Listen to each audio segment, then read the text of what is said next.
É fascinante como algumas expressões populares, que usamos no dia a dia, carregam histórias e significados de séculos atrás.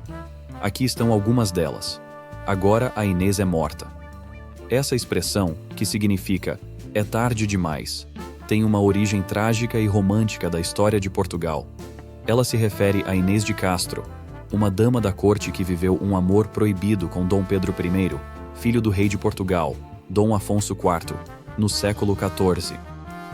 Dom Pedro era casado com Dona Constança, mas apaixonou-se por Inês e teve filhos com ela. Quando Dona Constança faleceu, Dom Pedro e Inês decidiram assumir publicamente o relacionamento, o que desagradou o rei, que temia a influência de Inês. Aproveitando-se de uma viagem de Dom Pedro, o rei Dom Afonso IV mandou executar Inês. Ao retornar e descobrir a morte de sua amada, Dom Pedro ficou furioso. A frase "agora Inês é morta" teria sido dita, significando que, apesar de toda a sua ira e desejo de vingança, nada poderia trazer Inês de volta.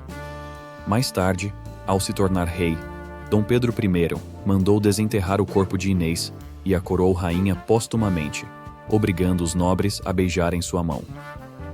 Cor de burro quando foge.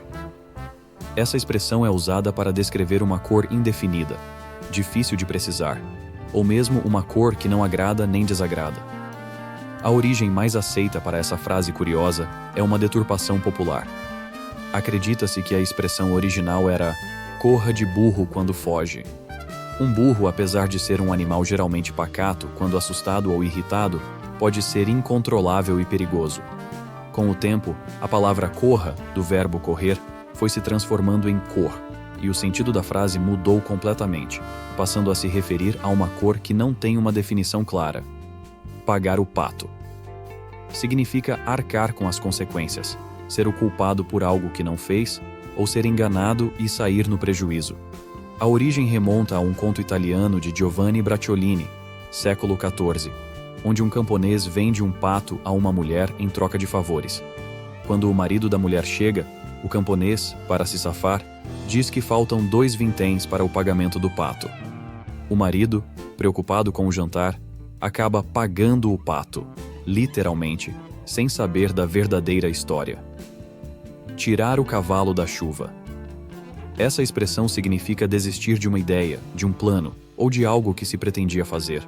Sua origem está nos tempos em que o cavalo era o principal meio de transporte. Quando alguém visitava uma casa e não tinha a intenção de demorar, deixava o animal desprotegido do lado de fora. Se o anfitrião o convidasse a ficar mais tempo, dizia para o visitante tirar o cavalo da chuva, ou seja, abrigá-lo melhor, indicando que não haveria pressa para ir embora. Fazer uma vaquinha. Utilizada para descrever a ação de arrecadar dinheiro em grupo para um objetivo comum. Acredita-se que a expressão tenha surgido nas décadas de 1920 e 1930, entre os torcedores do Vasco da Gama, no Rio de Janeiro. Eles arrecadavam dinheiro para premiar os jogadores em caso de vitória.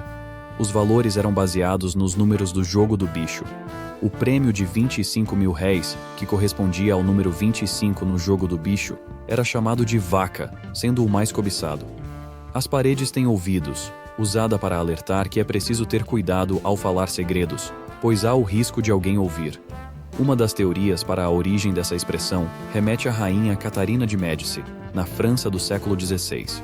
Desconfiada de conspirações, ela teria mandado construir paredes com furos em seus aposentos para que pudesse ouvir as conversas alheias sem ser notada.